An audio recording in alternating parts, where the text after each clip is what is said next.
第3章十里洋场成孤岛，国军撤退，民气消沉，群筹蠢动，炮户登场，狐群狗党。初期汉奸繁盛地区，人头高悬，人口突增，空屋皆满，战争挫败，租界繁荣，前方浴血，后方作乐，家家储粮，米商发财，首都沦陷，大肆屠杀。上海大英总会，民国26年1937年10月31日，800壮士奉命撤出四行仓库。淞沪区域的战事自此告一段落，但是南市的守军还没有撤退。直到11月5日，日军由金山卫登陆。6日，又有一支军队由杭州湾登陆，包抄了南市守军的后路。到了11日，守军绕道京沪路线撤离上海，在南翔布下了一道新防线，继续作战。上海就称十里洋场，也是外国人心目中的冒险家乐园。这一次的战事在最初2月局限于闸北一个地区，东面的浦东，南面的南市，西面的虹桥路、金淮阴路一向由国军守着，没有动摇。到了南翔防线部署完成之后，上海四周都被日军侵占了，只有公共租界和法租界2块地方幸或独存，成为名副其实的孤岛。国军撤退，民气消沉，国军撤离淞沪，租界上就不再听到炮声枪声，本来慷慨激昂的民气也突然之间消沉了下去，大家心头压着一块石头，不知来日大难要演变到什么地步。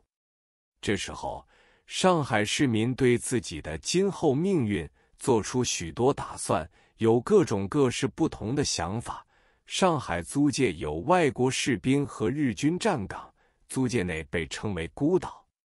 大部分的人根据上海历次受到战争的经验，认为租界总是安乐土，一动不如一静，静观其变，可能京沪线的战争会像128时期随时可以停下来，或是进行一场有条件的讲和。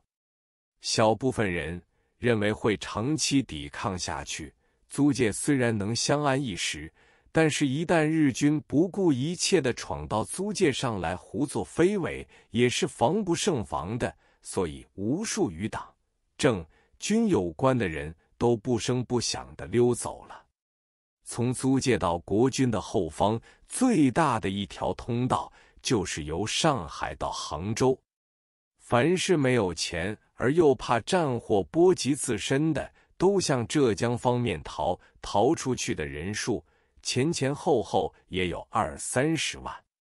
那时节租界黄浦江中还有几艘英商的太古、颐和轮船定期来往，有钱又有办法的人都乘搭这批船只逃到香港，但是人数不很多。其中最著名的人物就是杜月笙领导的许多上海工商界人士。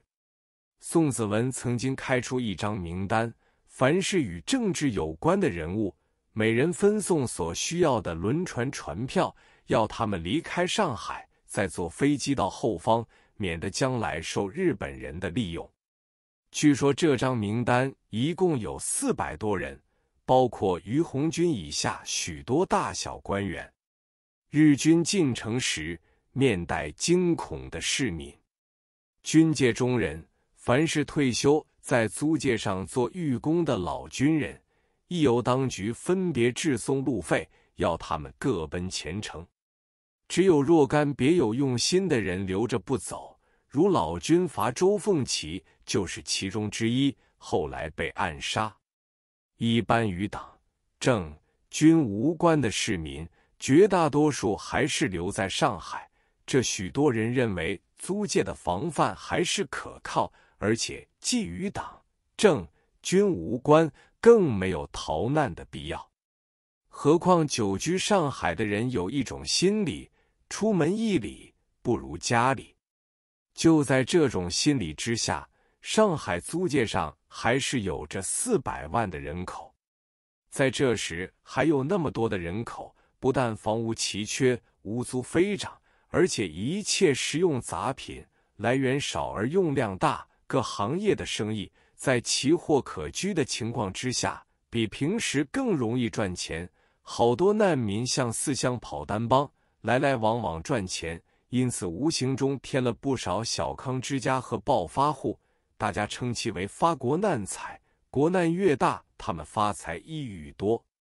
这类人自然不想逃离上海，而且还希望永久乱下去，那样他们的财源可以日增月盛。